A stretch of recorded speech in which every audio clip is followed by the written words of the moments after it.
ఎన్టీఆర్ జిల్లా తిరువురు నియోజకవర్గంలో వైఎస్ఆర్ కాంగ్రెస్ పార్టీ ఆధ్వర్యంలో భోగి పండుగ సందర్భంగా వినూత్న నిరసన చేపట్టారు. నియోజకవర్గం ఇన్ఛార్జి నల్లగట్ల స్వామిదాస్ నేతృత్వంలో కార్యక్రమం నిర్వహించారు.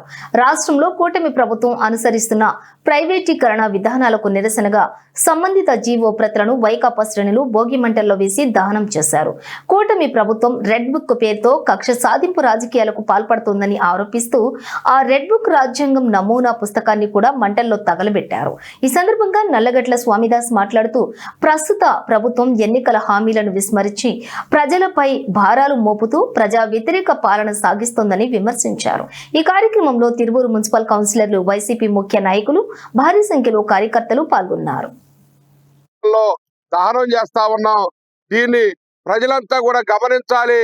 ఎప్పుడైతే ప్రైవేటు పరం కాకుండా మెడికల్ కాలేజీలను కాపాడుకుంటామో అప్పుడే ఆరోగ్యం బాగుపడుతుందని చెప్పి తెలియజేసుకుంటూ రెడ్ బుక్ రాజ్యాంగాన్ని అదే విధంగా ఈ జీవోల్ని దహనం చేస్తున్నాం భోగి మంటల్లో.